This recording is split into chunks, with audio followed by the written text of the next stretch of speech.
William Cadwallader. Hope I'm saying that right. Let's see, is that how you say your name, William? Is that how you say it? Very, very close. William Cadwallader. Cadwallader. Wallader? Yeah, there's an extra A in there. Cadwallader, yeah. What's the origin from that? What nationality is that? That's from Wales. From Wales, really? Wow. And you can call me Bill if you like. I will, thank you. Or William might be better.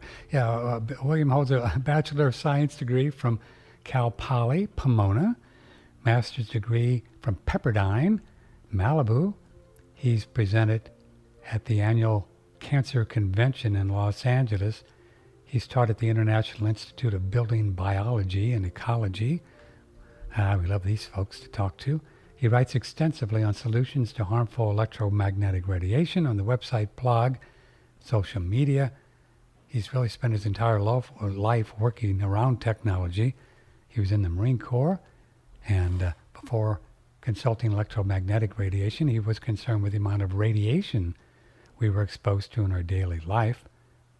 And when a coworker was diagnosed with brain cancer, and he remembered that I always saw him on the cell phone before the meetings, and onward was his research. And his book is a new one. It's called Exposed, The Electronic Sickening of America, and How to Protect Yourself, Including Dangers of 5G and Smart Devices. Well, William, got your hands full here, boy. Shoo, man, with this 5G stuff. We actually heard the other day that they're working, whoever they are, Doug and Mel, we call them Doug and Mel around here, right? Doug and Mel are working on 6G already. I'm not familiar with that. They always have research projects going, but definitely 5G is now being installed. And we have people I know who are actually at some test sites up in Palo Alto. When the gentleman, he's a colleague of mine, when he drives by to get to Santa Cruz, he can actually feel the 5G. So he is electromagnetic hypersensitive to it, but it's being installed as we speak. Is it mainly in California now, William? No, they have like cities in Texas that they're doing as well. So you have 4 major carriers, and each of those carriers have different plans for the 5G throughout their major cities. So they're all doing it a little bit different schedule, and but it's rolling out as we speak, putting up the antennas. There was another colleague of mine up in Sacramento, and literally it's 36 feet, the cell tower, from his wife's office in their home. So the idea is to get a lot denser on the cell towers, and where they're literally putting them up on lampposts. Wow. So Bill, are the 5G, is it just purely for internet, or are they being used to boost the cell phone signals as well? Well, the data is the biggest thing that they're going to 5G for, because they need a lot more bandwidth. People are demanding I see. to download movies quicker, videos, and all that other thing. And as you look at our cell phones, our flip phones that we had in the 90s and the bricks that were before that, there was no data. So the data and the video, more even the video, is driving the increased bandwidth for that. And what's the dynamics with transmitting voice as opposed to pictures? Each of them take a little bit more. So text and voice would be the smallest amount of data, or the smallest amount of information. As you go up to pictures and images, it takes even more. And then sound is next, and then videos would take the most. Sure. So we have moving images with sound. So each of those take more and more data, or more and more bandwidth. Mm-hmm. So if you were on your smartphone, we call them dumb phones around here, but dumb phones. If you're on your dumb phone and you wanted to download and watch a movie, I guess you wouldn't even have to download it if you're on Amazon Prime or Netflix or somewhere, Hulu. You could just stream it, correct? Right. And then how much is it then to download bandwidth you need to do that? Is it around 5 megs or even less? Most smartphones will do that. Mm-hmm. Will take care of that, and the G stands for generation. So when we first came out, it was 1G. Then we went up to 2G, which is the second generation, 3G, then 4G, then 4G LTE, and then the 5G is where we are. So most phones that connect to 4G or 4G LTE can download those and stream those videos, as you watch it. And if you did you can go on there and say, what's my internet speed, right? And it'll show you your download and your upload speed. Very simple to do. You can just Google it. I don't know how accurate it is, but so if you were in the blanket of a 5G, in general, what would that show up as far as megabytes up and down? Well, I'm not sure about the megabytes. They are installing the antennas, but they haven't put those up. I see. They haven't. We don't know yet. Right. People online and to do that. But again, it will be. The estimates are it'll be at least 20 times faster when it comes out. And so 20 times what it is currently on 4G LTE. And where do folks pick that up? Off of cell phone towers? Yes. So right. all the original cell phone towers started with voice, and then they went to text. Right. Then they went to pictures, then they went to sound, and then they went to pictures and images and sound. Thus, they go Again, from 1 all to 5. cell phone towers now have that capability of it's almost like a Wi-Fi capability. Right. Some people in the old days we called it WiMAX, but they all have. They can handle all 4 of those. Medium. So if people are going to be driving around, say, I don't know, out in the country here, 50 miles from Austin, and I guess there's cell phones that you pick up. I guess you can still use your cell phone in the car. I don't know. So are they going to be affected by 5G? Out in the country or just outside the cities? What they normally do with this new technology, they take larger cities or they take cities and then they put that first into place. And then it'll always be you'll always be able to get 4G and 4G LTE on when they bring out the new 5G phones. So they're always backward compatible. Sometimes when you're using your cell phone, you might see 3G pop up every so often, and you just don't have the connectivity. So again, and 5G is really not just an upgrade at this point, although they are upgrading it, but the density is a lot more, the density of cell towers. So currently there's about 150,000 cell towers in the U.S. 150,000? Wow. Yeah, 150,000 in the U.S. Mm-hmm. And then the cell phone organization called the CTIA, they expect to have about 200 or about 800 cell towers by 2026, and some people are estimating in the 2 million actually. So again, it's just going to get increasingly dense, and that's what we're the most concerned about. I'm a certified electromagnetic radiation specialist. Mm-hmm. There's only 30 of us who are certified and practicing in the U.S. Wow. It's the density that's getting so worrisome. But the good news is we have solutions. Yeah. So and we'll talk about that today. So William, just in simple terms, kind of talk to us like we're a golden retriever or a young child. That's what we do around here. What's the difference between the body's response to, say, a 5G or just a cell phone tower and a cell phone? Do we know the difference and the effects? They haven't done any biological safety studies. Of course, of course. Yeah. Those were. And you had a great guest on, Martin Paul, Dr. Martin Paul. Yeah, really good, wasn't he? Yeah, he was very good, and he talked about that there's been no studies on this.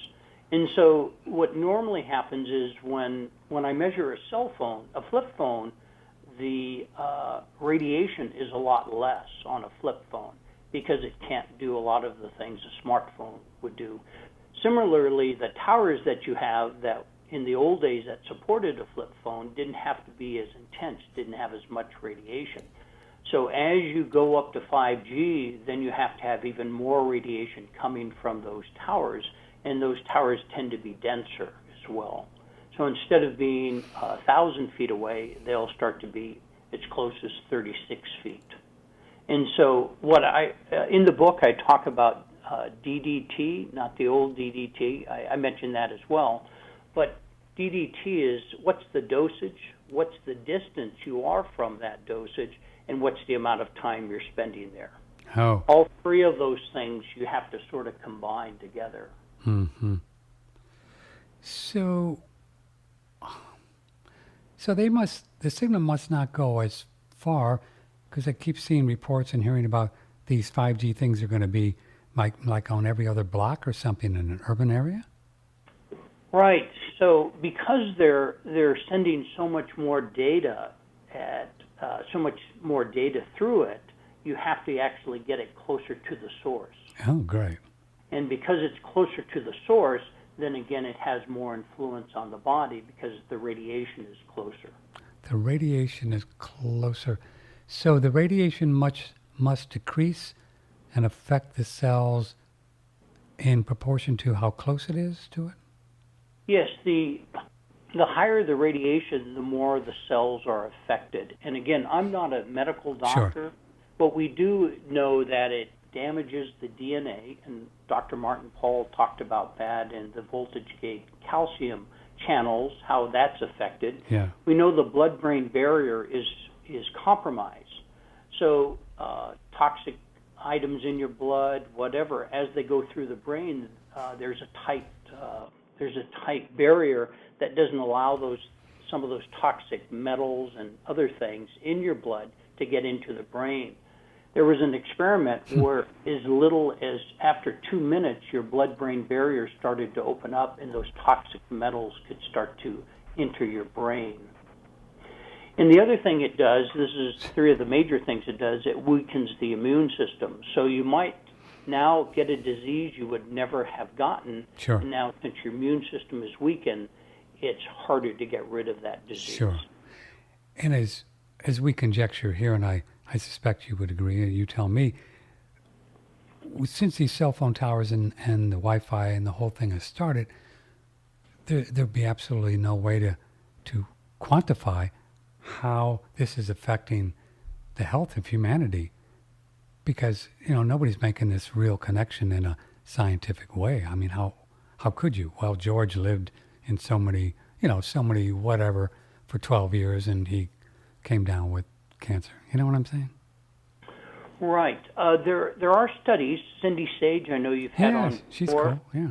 Yeah, in 2012, she came out with the Bioinitiative report, and they had over 3,800 studies that linked the increase in radiation or certain types of radiation with health risks.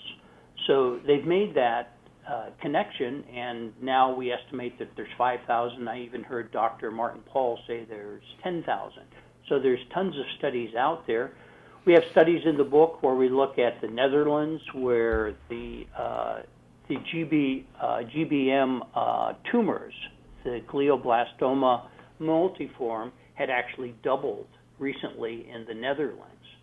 So again, and those are the tumors that are tended more to be connected with like cell phone radiation and radiation from smart devices. So there are studies, countries are looking at that. That's why certain countries, they're actually reducing the levels of radiation that they will allow, but the U.S. has not budged on that.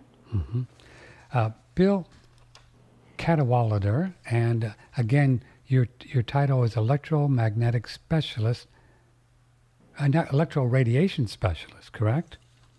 Certified electromagnetic radiation specialist. Wow. And I'm sure you have some questions or some comments for this gentleman.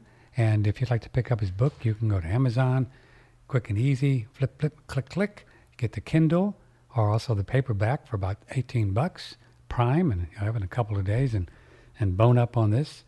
Sometimes people like to really understand what's going on before they can make a reasonable decision on how to do some things or not. Exposed is the name of the book. So William, what kind of things that you have found? Have you seen different research on some of the things we talk about, or what do you get in on your book on how to protect ourselves from these guys?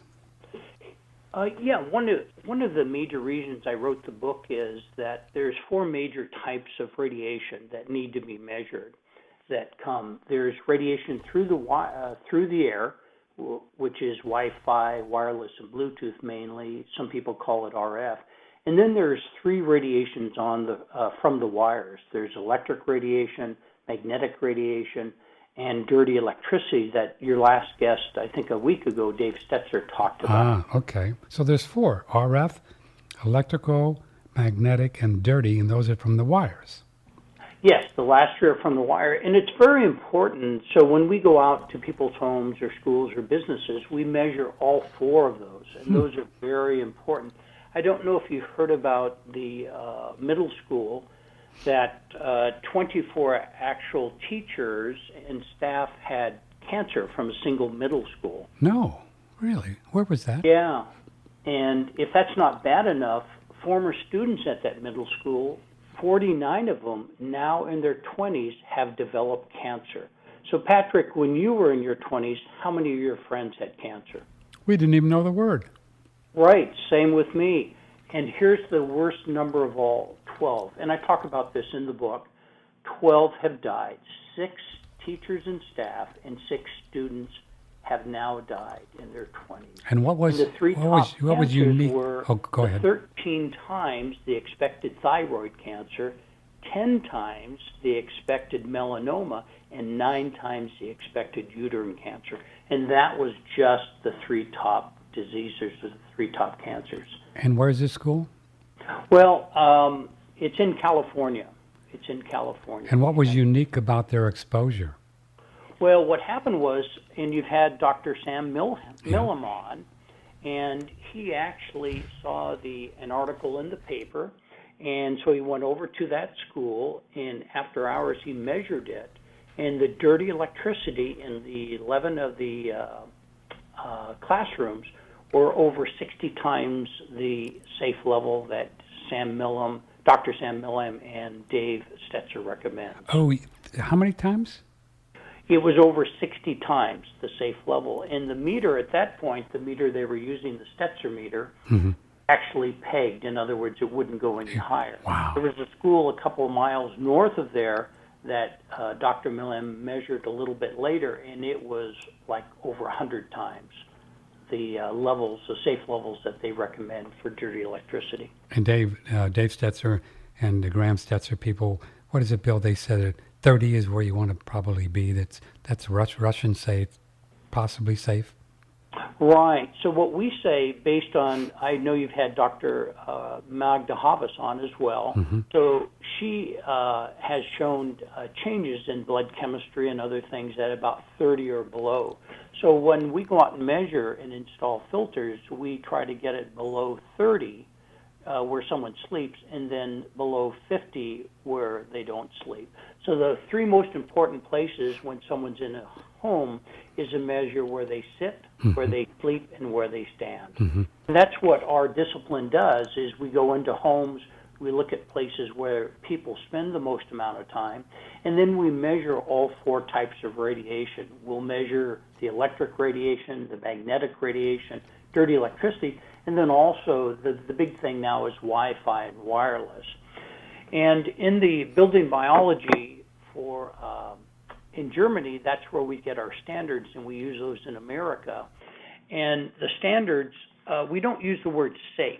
What we do is we have no concern, slight concern, severe concern, and extreme concern. I see. And the newer routers that they're bringing out today, they have like 5.8 gigahertz. So I don't want to get a lot into numbers, but 5.8 gigahertz. And it's not uncommon for me to measure 20,000 microwatts per meter squared. 20,000. And let me see if I have this right, and you correct me if I'm wrong. Sure. Dave Stetzer said that the Russians had come up with the number of 10 microwatts meters squared as safe, or not safe, but you want to be below that. Yes, and so our standards is we would have 0.1 is the no concern, 0.1 to 10 is the slight concern, and then 10 to 1,000 is a severe concern, and anything over 1,000 is extreme. So again, these new routers that they're coming out are very, very dangerous, and they're using a frequency of what's called 5.8 gigahertz, and it is very dangerous. So, and it's important when someone measures that they have the right meters. Because Correct. this is a higher meter or a higher frequency, you need a newer meter to actually measure this. But again, that's what we do for people. We go out and we provide solutions. I see. And I wrote the book mainly several reasons. Is one, I want to make sure when someone goes out to a home and someone measures or they do it themselves, and we have over 70 pages of solutions in the book, and that was another reason to write the book, so people could immediately take actions themselves. And but again, I normally give people a good, better, and best solution when I go out. Right. So some people can do the best solution, but other people can't. So we want to give people do as much as they can with these. And all four of these radiations are dangerous and can cause health effects. So it's important when someone does it themselves or actually has a certified electromagnetic radiation specialist come out to make sure they measure all four. And then at that time, we also remediate as well. Mm-hmm. So you're seeing some of these new routers are showing what numbers do you see, and how far are you from the router when you're measuring? 20,000. Maybe about 4 or 5 feet away. 20,000? So I'm from Las Vegas. I'm headquarters in Las Vegas. Huh. And so north of, I was just in a home last week, and I measured it, and of course he had a new router, and it was over 20,000, and again we want, about 10 or 20 or something like that. And so what I did is I said, here are some of the things we have to do, and so he's in the process of doing that, and one of the things he's doing is at least turning it off at night. So good, better, and best solution is good, you only turn it on when you need it. A better solution is that you turn it off at night. And so one night he forgot to turn it off. And I just talked to him actually yesterday, and he said, I could tell the change in my sleep that one night, and he didn't know what was happening. He went over to the router and he turned it off. And it was still on. That Sure. was the one change that he had. But would not the best solution be to just hardwire it and forget the Wi-Fi? Yes, the best, I use the better solution as turn it off at night, but the best solution is hardwire as much as you can. Sure. And that's what he's in the process of doing, is actually hardwiring his wife's TV and his TV. Of course, the challenge is that folks have kind of fallen into the idea that I want to be able to walk around with my little laptop and do whatever I want to do, and it's there's a big downside to that, obviously. Definitely. Yeah. And on our website, I have first steps to a total EMF makeover. So someone can actually go out to the website. There are 10 things that they can actually download for free, and then they can actually, most of them are 1-minute solutions. Cool, and that's Stop Dirty Electricity, is that right? Yes, stopdirtyelectricity.com. Toward the bottom of the page, it says sign up for the first steps to a total EMF makeover. Cool. And when I speak, I was the featured speaker at the 45th Annual Cancer Convention just last year. And when I was out there, I speak about 10 minutes on what all the issues are, but then I give 20 minutes of solutions because that's what you need. Eventually, people say, okay, I'm done. Tell me what the solutions are. And that's what we specialize in our particular discipline, is we provide solutions for people. And most of them are very easy. And again, we have solutions in the book, over 70 pages. And then if someone even wants to take the next step, they can get a certified electromagnetic radiation specialist in their area, and they can actually check that out as well. And it gets really sad that we hear almost on a weekly basis. So I was doing another house in Las Vegas, And I walked out, and it was a couple's house, and the lady said, well, you know, the girl across the street had a tumor on the side of her face. I said, tumor? She said, yeah, and it was a 9-hour surgery, and it was benign, and they got it out. I said, wow. And she said she sleeps right by her cell phone. And what most people don't know is even if you're not making a call, every 6 to 30 seconds is what I measure, that the cell phone sends out a burst of radiation, and it's trying to connect to the nearest cell tower, Bluetooth, or Wi-Fi device. And it happens all night long. And it's over 100 times the safe or the no concern level. Wow. So, and if she would have just picked up that cell phone and moved it as far away as possible across the room, get it as far away, then her exposure would have been a lot less. Sure. So when you're driving around, say if you have a car, say you have a newer car, and you got a little Wi-Fi setup, an antenna, I guess, that picks up the internet. Do they have them? I don't have a new car, so I don't know. Is new cars come with an antenna to pick up Wi-Fi? Some of the new cars have Wi-Fi and Bluetooth in them. So Wi-Fi is even more dangerous than Bluetooth, although Bluetooth is very dangerous. So most of the time when people pair up a phone, it's through Bluetooth, and then the Wi-Fi is actually that you would use your iPad on and different things where you're actually getting data. I see. So there was a colleague of mine in Pennsylvania, right outside Philadelphia, and she started to work with autistic children and the parents.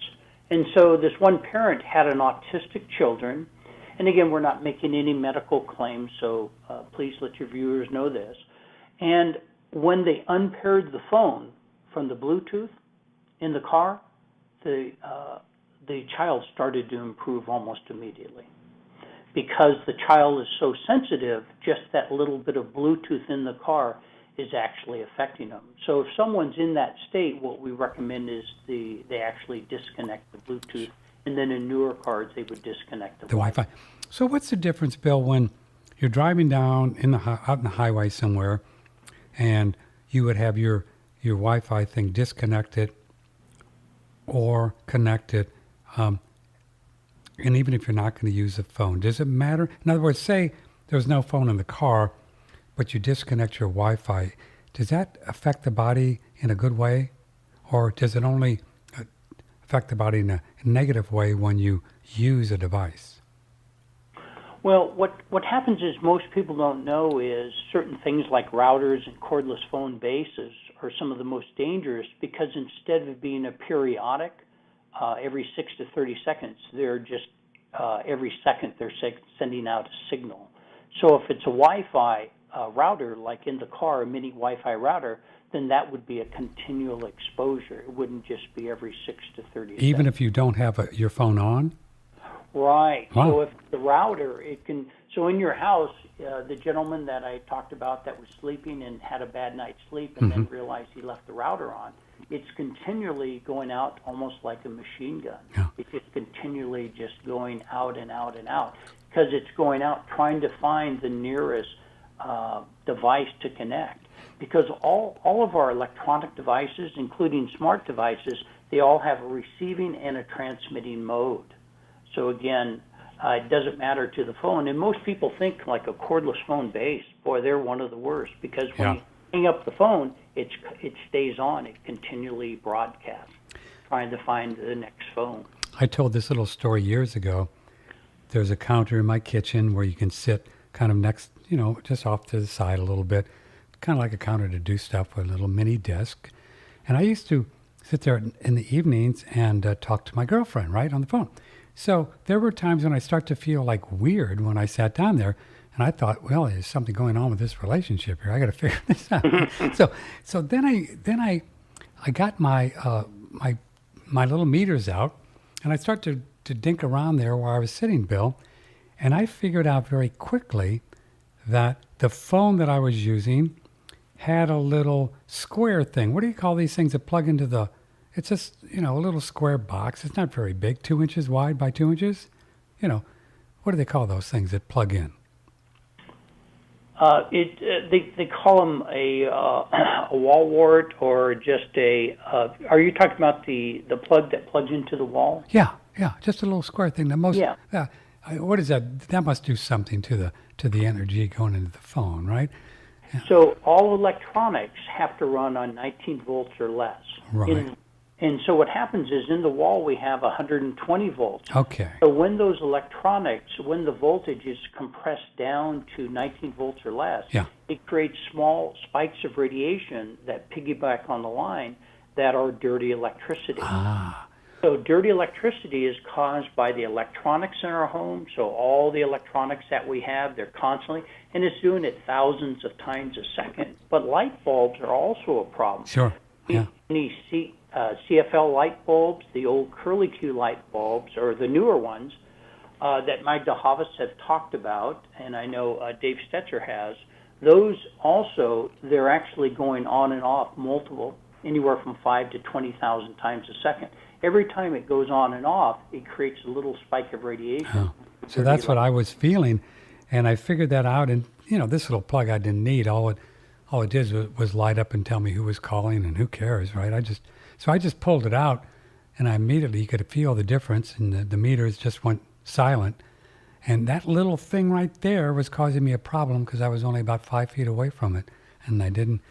It's amazing that little thing that you just were downdrafts the voltage from 120 to 19 could affect the body like that. It's amazing. And when we measure a house, electric radiation comes 6 to 8 feet out into the room. And so one of the problems we're finding out is electric beds and electric recliners now. Huge problem with those. Sure. Because electric radiation, think about it as water in a hose. So if you have a nozzle on the hose and you haven't opened it, there's still water in that hose ready to come out, correct? Same thing with electricity in the wires and electric radiation. It's still in those live wires, even though you haven't turned on a lamp or something, and that can come 6 to 8 feet out. So it's not uncommon for me to find an electric bed that will measure, I'll just use a number, 50 volts per meter, and that's about 300 times the no concern level. And so, but we're all about solutions. So what you do on an electric bed is when you get it in your position, then you pull the plug or you have a remote control cutoff, and it cuts off all the electricity to that bed. Sure. It's a huge problem now. Yeah. Same thing with the recliner. You can have an automatic cutoff switch. They're only about $9. They're remote control in one of the big hardware stores. So once you get the recliner in the position you want, you just cut the electricity off. And then when you're ready to get out, you just turn on the electricity and then move the recliner forward. Sure, yeah.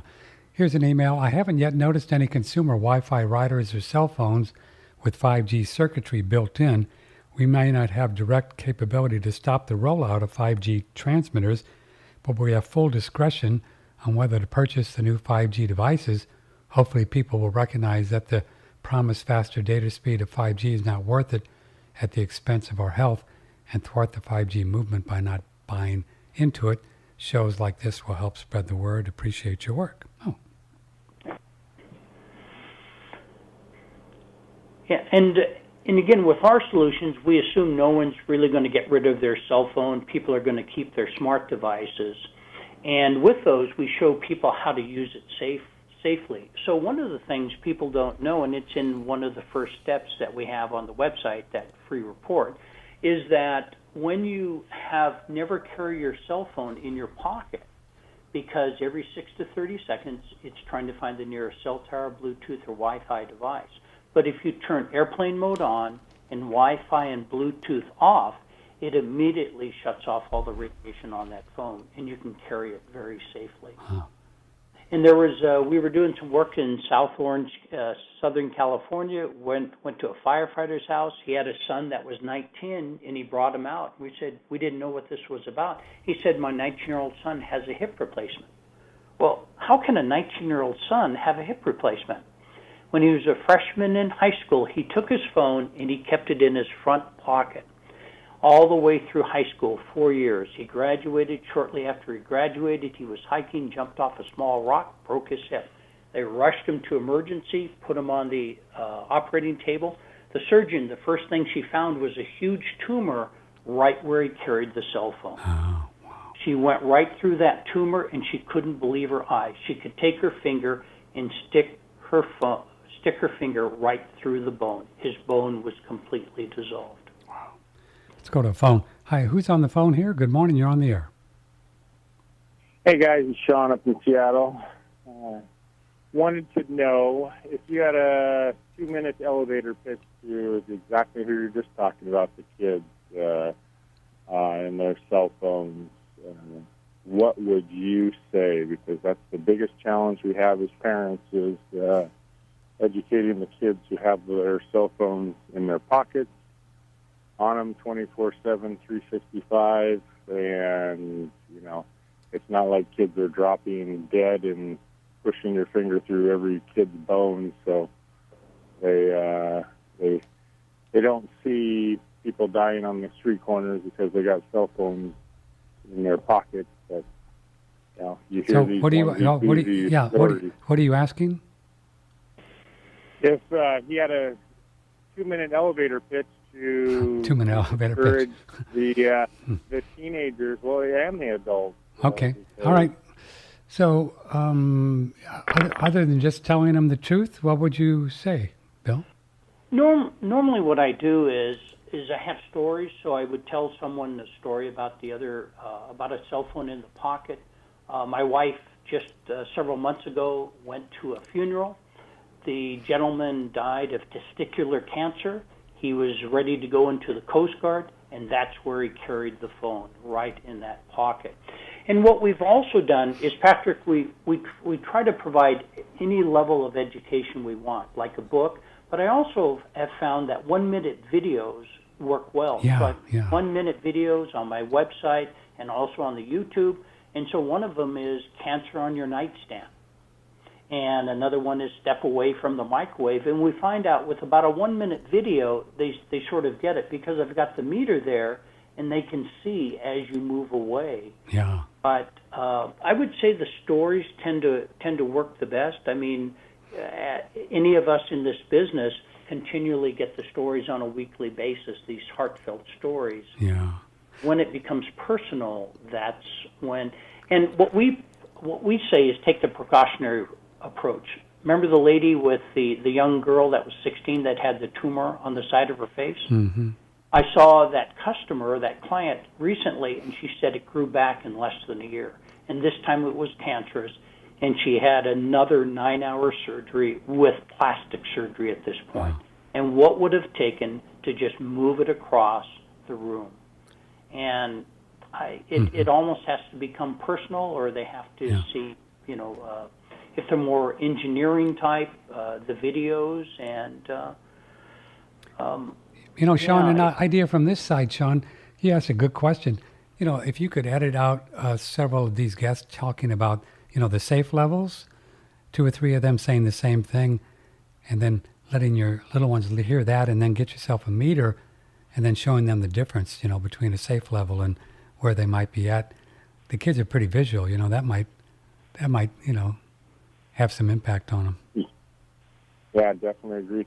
Have you found anywhere, I mean, obviously iPhones, I have an iPhone, everybody's got the iPhone here, and because we're using them, to hardwire those in, and do you have a workaway? Because I keep checking, and the stores just, don't have it, just a hardwire. Oh, to hardwire your iPhone. Yeah. At home, you mean? Yeah, when you're at home, and because, we hardwired all the computers in to get rid of the Wi-Fi, but okay. Can you hardwire a hard iPhone, Bill? William? Did we lose? Oh, did we lose him? Did we lose our guest? Yeah. Wait a minute. Oh, Bill. The connection's still there. I wonder. Let's Sean, why I'm figuring that out. I've never heard that. Do they even have a spot where you could put in a hard wire? You had one guest in the past, and I've searched, and it had to have been. And I thought it was Dave Stetzer, or one of the guys like him that they had, it was like 3 different chords and whatnot, and yeah, you could do it, but I could never find that. And I went to Fry's Electronics. Well, you could call contact Dave Stetzer if you think it's him. Maybe that's Okay. Patrick. Oh, there you are. What happened to you? Yeah, I'm not sure. I was just sort of sitting there and I drifted out. Oh, you drifted. Okay. So the question was, can you hardwire an iPhone? Mm-hmm. If you go to Orem Miller's site, Orem Miller? Safer Use of Computers. In 2014, he was a guest on your program, Yes. Patrick. Mm-hmm. And he has the Safer Use of Computers. It's just type in Orem Miller EMF, and then go to that, and he has the various ways of hardwiring these remote devices. Oh, cool. Like iPads as well as phones themselves. Mm-hmm. Cool.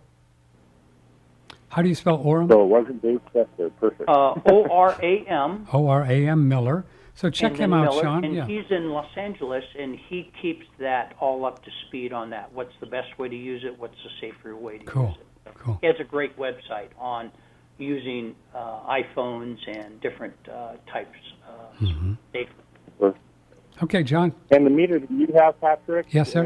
and the meter that he's using, are they the same or the best? I mean, I don't care if it's 500 or 1,000. Well, I don't know. You know what I would do is I would talk to Emil at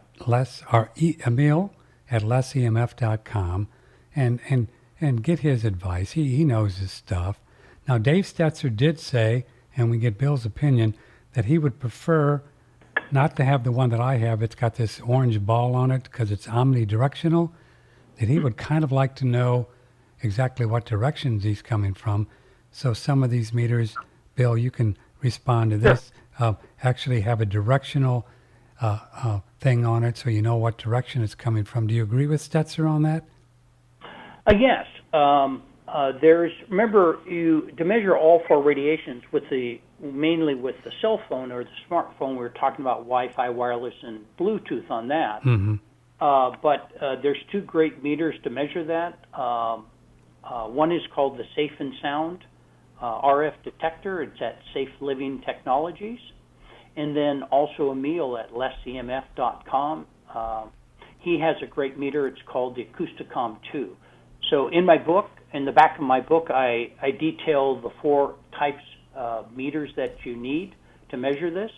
And again, this is Wi-Fi, wireless, and Bluetooth. But you also, to do a complete job, you want to measure the electric and magnetic as well as the dirty electricity. And that just takes a tri-field meter, right?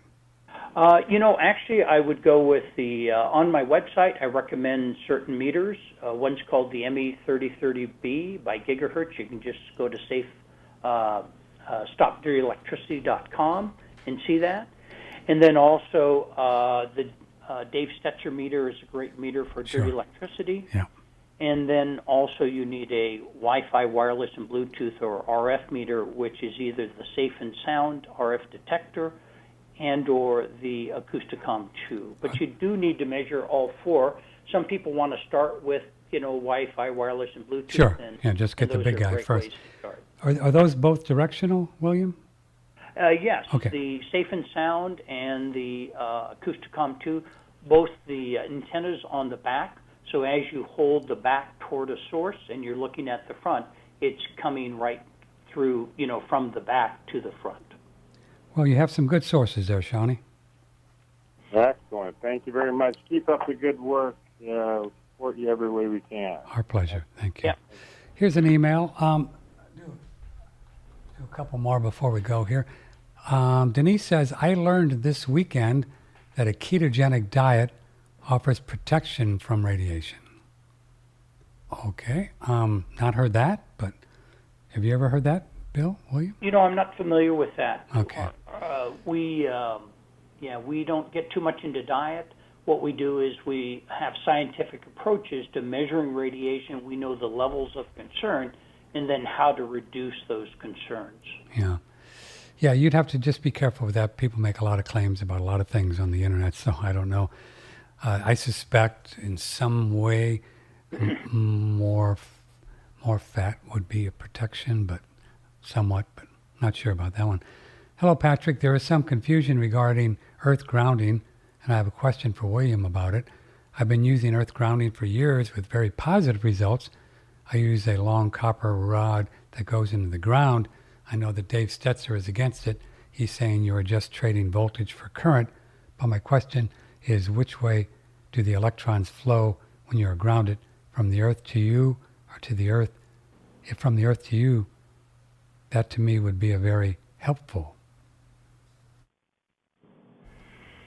Do you know from grounding technology, have any opinions?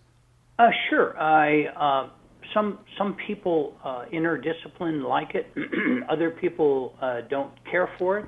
The one thing in our book, I have a chapter where I talk about these, like grounding and things. And the one thing I would say is that you always have to check your grounding source.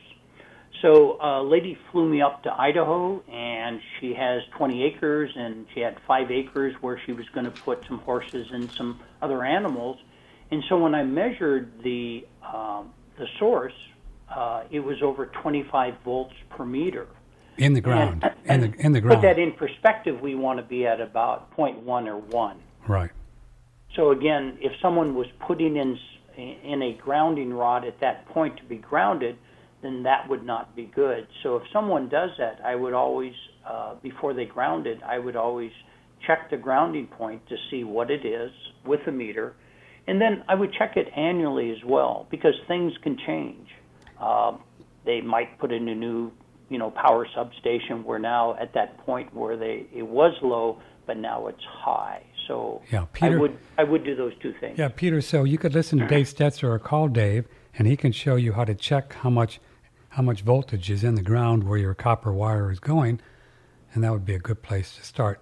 But there's also people that conjecture, Stetzer is one of them, even if you have a place where there's 0.1 voltage in the ground, which is pretty much rare in North America, by the way, unless you're up in somewhere out in the middle of the country, and you have Stetzer doesn't like the technology ever, just regardless, even if you got a good source. But that's just what his research shows, but you may want to do it anyway.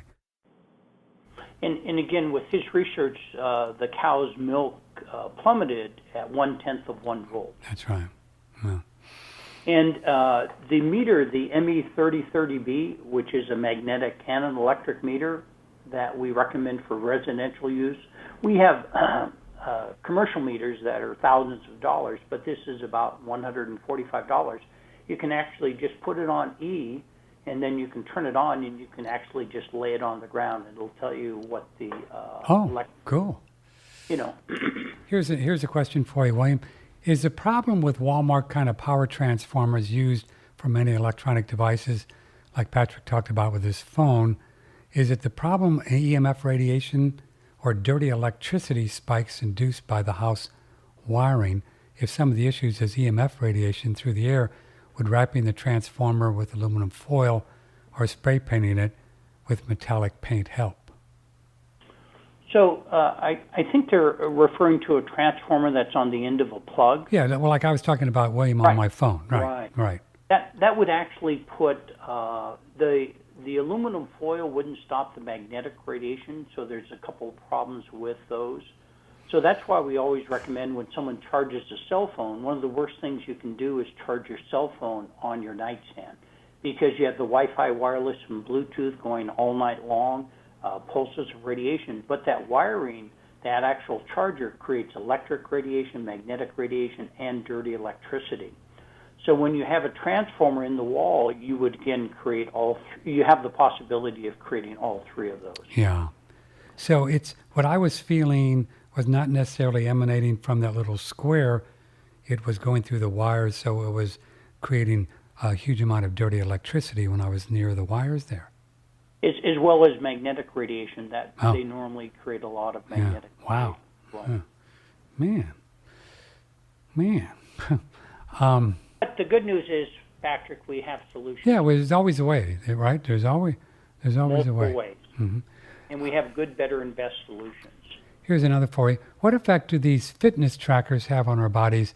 They're usually paired with our phones. Thank you for your information. What's a fitness tracker? I'm not sure about that.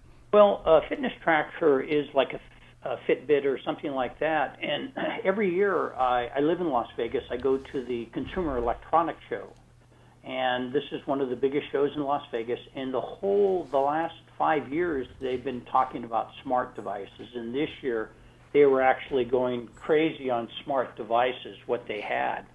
And these are devices that have Wi-Fi, wireless, or Bluetooth in them, and they're constantly sending out radiation. They literally have smart baby diapers. And it tells the parent on their cell phone when the diapers are wet. So they're Oh, come on, you're just making this up, right? No. OMG. I wish I was. I can't believe. And if that's not bad enough, they have a smart baby bottle now that says, here's the temperature of the milk, and you're about half full. So they can't look and just see that, and that's, again, transmitting radiation next to the baby, and they have multiple cells dividing and all the other things. And one of the worst, if those aren't bad enough, I'm not, but in the back of our book on Appendix 1, right. What I did is for every single room in the house, so you can say, hey, I have the nursery. I wonder if I have anything that might cause a problem. And I list all the Wi-Fi, wireless, and smart devices, and someone can say, oh, I didn't realize that could be a problem, as well as all the other items that could do electric, magnetic, and dirty electricity. So some people can just take that up and just go to a room and say, oh, gee, I wonder if I have any of these, and these could be a problem. But they have a Wi-Fi pacifier, a smart pacifier. So the baby sucks on the pacifier. Oh, man. The parent, the temperature of the baby. So the baby is literally sucking on a mini cell tower. How bad can it get? Tell me that isn't so. What about these baby monitors that you put it near the baby's bed? Either pick it up through a monitor thing, or now you can pick it up on your dumb phone. Are those dangerous for the baby? Very dangerous. Very dangerous. In the first steps to a total EMF makeover, that's number 11, and I talk about it. And then also on my website and YouTube, I have a 1-minute video where I use a meter. The meters are recommending, and you have to, and I'm back maybe 30 feet, and it's still dangerous. Wow. From baby monitor. And moms just don't know. How would they know, right? They're just trying to do the best for their baby, and they wouldn't know. No, there's no way. Wouldn't know. Bill's book is called Exposed. Bill Cadwallader, Exposed. Can you stick around a few more minutes? Oh, sure. Okay. Be happy to. Yeah, we're kind of running long. A few more minutes. Let's get your final emails or calls in here. Patrick at oneradionetwork.com. Bill's website to check out for you moms or dads or whoever is stopdirtyelectricity.com. Sounds like he has a lot of different tools and some good things to look at there. So we're doing what we can here, folks. Have an interesting conversation here with Bill Cadwallader. How do you say it again? Sorry, man. I just Cadwallader. Cadwallader. And his book Exposed. I just received this in my email from the website techworm.net. Researchers developed new terahertz transmitter, which sends data at 100 times GPS above 10 times faster than 5G. This is new and improved stuff already in the works.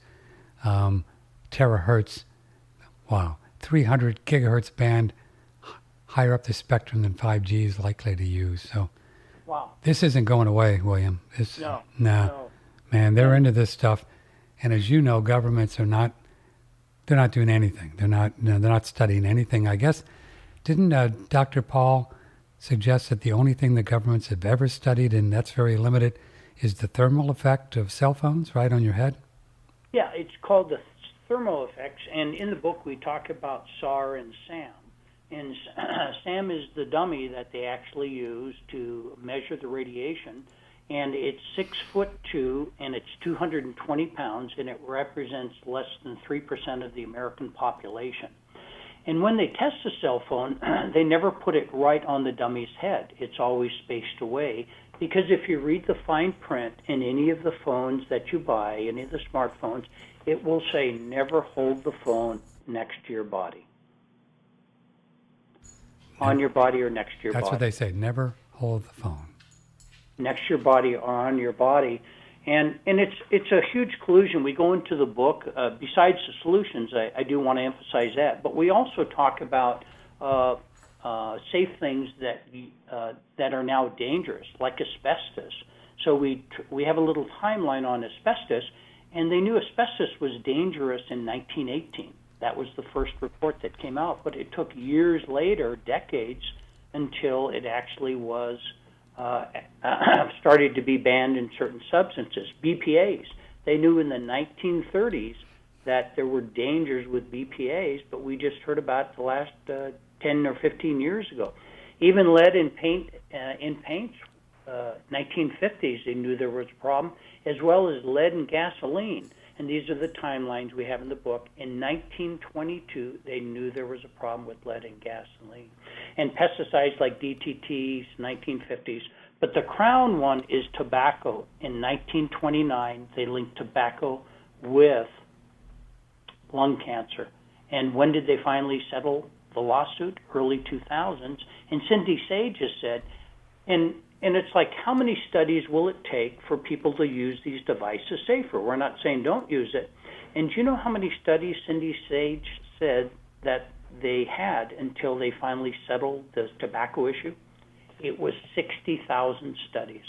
So I often ask people, how many studies will it take? To just take a precautionary approach that just takes a little bit more time to move your cell phone across the bedroom or as far away as possible. I mean, the things we're talking about, those 10 things that I talk about in the first steps toward total EMF makeover, take 1 minute or less. Mm-hmm. Do you think, have you had any experience, research, some of these things where you can paint the inside of your home and mix your paint with stuff? Sure. Actually, just finishing one, so it's on the 20th floor, downtown Las Vegas. How you doing? And we painted the floor, the ceiling, and all the walls, and then we'll actually put film on the windows.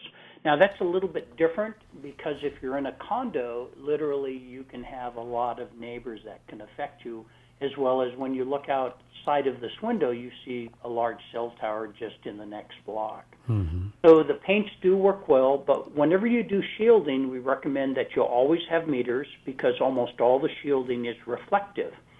So I was doing a house here in Las Vegas, and it was a large master bedroom with 9 windows, and I could see the cell tower. So I put up something temporary. We have temporary shielding, and it dropped it down on window 1, dropped it lower on window 2, but when I put the third sheet up on window 3, it actually went up. Because radiation comes in, and sometimes it goes out windows. And so that's why if someone's doing shielding, I would recommend that they have a certified electromagnetic radiation specialist with the meters to help them through that, because you only want to do as much as necessary. And a lot of times we just paint the outside of a wall, like here's a wall to a house, and you can see the cell tower. A lot of times that's all you need to do, plus a little window film. But it does take someone with the knowledge, and I would never do shielding just without meters. Sure, of course. Now you're out in Las Vegas, and obviously people around your area could call you. But, I mean, are there other people around the world? Because we have listeners all over the world, in North America, everywhere, Sure. to find people like you? Yes. If you go to, if you type in building biology, find an expert. So the institute is in Santa Fe, the International Institute of Building Biology and Ecology. Mm-hmm. And to be certified, you actually go through 14 courses over almost 2 years to be certified. Oh, cool.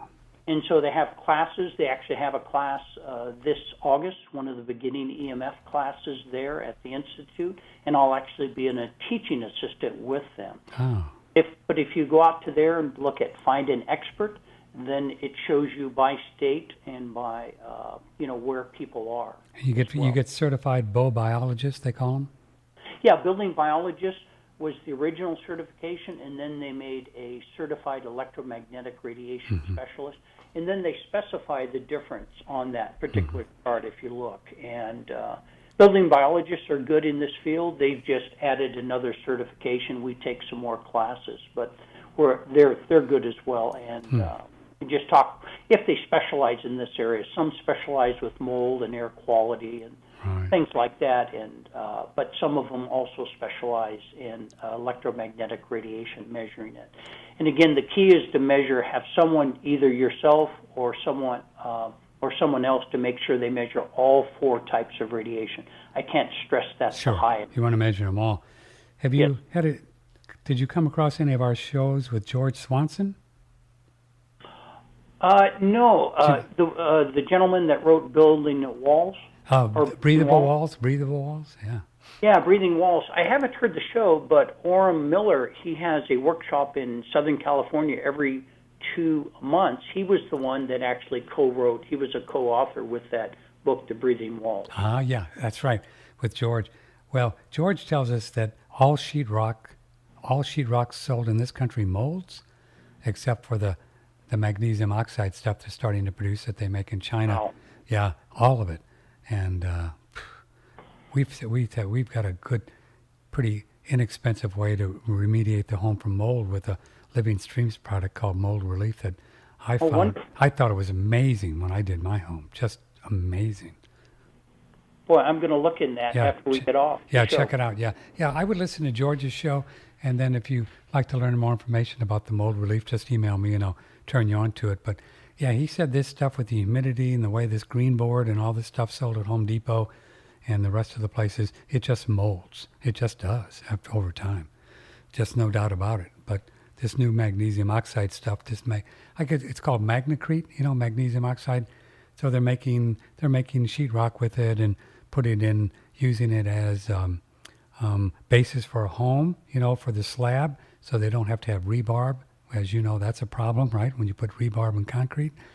So a lot of cool things to learn about what you can do and what you can't do. Yeah, I heard a show where you talked about that you actually did that with a little restaurant. I did, yeah. We had a little patio with the magnesium. Of course, the money I spent on that kind of stuff was one of the reasons why I went bankrupt, because I was worried about putting rebarb. And oh, my God, don't get me started. Bill Cadwallader, and he's an certified electronic, and this thing keeps moving, radiation specialist. Boy, this book sounds just great for our listeners to get and to really get a nice a primer on all this stuff before you start spending money here and there, right? It's really good to understand. And the complete title is Expose the Electronic Sickening of America and How to Protect Yourself, including dangers of 5G and smart devices. And when it was released on Amazon, it was #1 in new releases in health, fitness, and safety when it first came out. Cool. And when did it first come out? June 18th, so it's a new book. I'll be darned. StopDirtyElectricity.com. All right, William, good job. We enjoyed spending some time with you. You're doing great work. Great. Thanks for having me, Patrick. I appreciate all the experts you bring to your show. Well, it's our pleasure, sir. Thanks.